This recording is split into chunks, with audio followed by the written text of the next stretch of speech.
اچھا قانون تو وہی ہے نا کہ جس میں آپ کو ابیوز آف پاور کی جو لیوے ہے وہ کم سے کم ٹھیک اس کو ٹائٹ کر کے کریں اور پھر جو ایکچوئل مقصد ہے وہ کریں. لیکن ایک اور سوال بھی جو میرے خیال میں ٹیبل پہ رکھنا چاہیے ٹورڈز دی اینڈ، اور یہ اہم سوال ہوگا کہ ریاست کو بھی کنسسٹنسی دکھانی چاہیے. وہ جو آپ نے بات کی تھی نا کہ یہ جو جتنی فیک نیوز والے ہیں، یہ بریگیڈ جو بنائی ہیں، ہمیں پتہ ہے مینوفیکچر خود بنائی ہے، مینوفیکچر کہاں پہ ہوگی.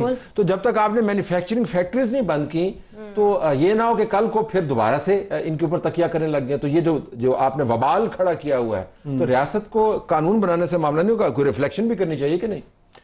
بالکل ہونی چاہیے. کیا ہوگی میرا نہیں خیال، کیونکہ ریپیٹڈلی جو ہے دیکھیں نا، وہ ایک پروجیکٹ بنتا ہے نا، پھر پروجیکٹ ختم ہونے کے بعد یہ نہیں ہوتا کہ اب کوئی پروجیکٹ نہیں ہے، پھر ایک نیا پروجیکٹ ہوتا ہے، پھر ایک نیا پروجیکٹ ہوتا ہے. کہہ رہے ہیں ہمیں غلطی کا احساس ہے. اچھا کہہ رہے ہیں یہ اتنی مرتبہ کہہ چکے ہیں.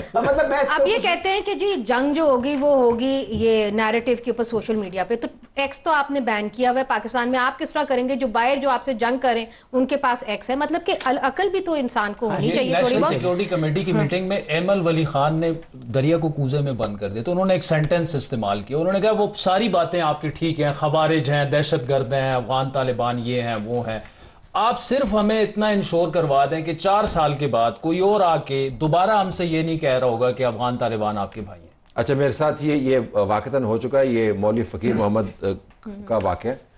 تو انہوں نے کہا جی کہ آپ جب رپورٹ کر رہے ہیں کہ وہ باجوڑ میں رپورٹ کر رہا تھا تو آپ اس کو مولوی نہ کہا کریں.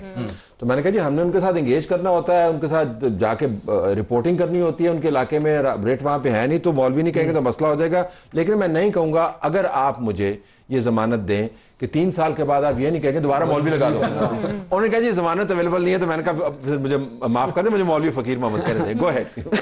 نہیں جی، میں یہ کہہ رہی تھی کہ دیکھیے ابھی جو سیوکس کا ایک آیا ہے، آپ کو کانگو کے ساتھ انہوں نے جا کے کھڑا کر دیا. آپ بن جائیں ہارڈ اسٹیٹ. کیا آپ بن سکتے ہیں hard state? I M F سے آپ کو پیسے چاہیے، آپ کو رسائی چاہیے یورپین مارکیٹس بھی. ادھر آپ نے civil and political covenant sign کیے ہیں، انٹرنیشنل کووننٹ سائن کیے ہیں. یا تو آپ چائنا بنیں اور لوگوں کو دیں اتنے پیسے، یا کہ آپ ان کے پیسے بھی نہ لیں اور پھر یہاں پہ رگڑے لوگوں کو. It cannot be two things in one.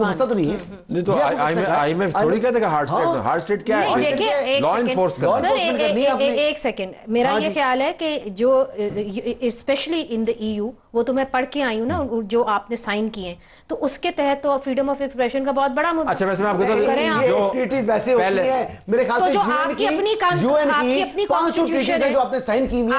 Constitution article 10A article 19 ہے. 19 کب کہتا ہے کہ کسی کی تصدیق کریں؟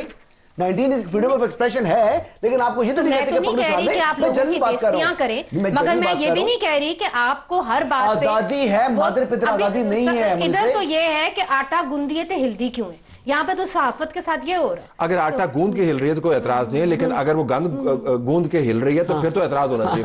So I have to leave it there. But then let's have a discussion on fake news instead of just passing it through. آپ نے کون سے ایکسپرٹس کو بلائے؟ ہمیں نام تو بتائیں ان کے. میں بالکل آپ سے اتفاق کرتا ہوں کہ ابھی بھی دریا پورے کا پورا جو ہے وہ پل کے نیچے سے نہیں گزرا، پانی گزر رہا ہے.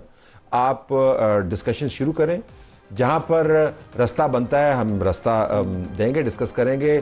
شہری کو تحفظ آپ نے فراہم کرنا ہے ابیوز کے اگینسٹ. ریاست کے اپنے معاملات ہیں اور صحافت کے اپنے معاملات ہیں. ڈسکشن کے ساتھ ان جیسے لاز کے جو فلاز ہیں ان کو ہم امپروو کر سکتے ہیں. جہاں پر اگر آپ نے کوئی حرف آخر نہیں، اگر آپ نے اس کو کینسل آؤٹ بھی کرنا تو کینسل آؤٹ کر دیں اور نئے لاز بھی لا سکتے ہیں.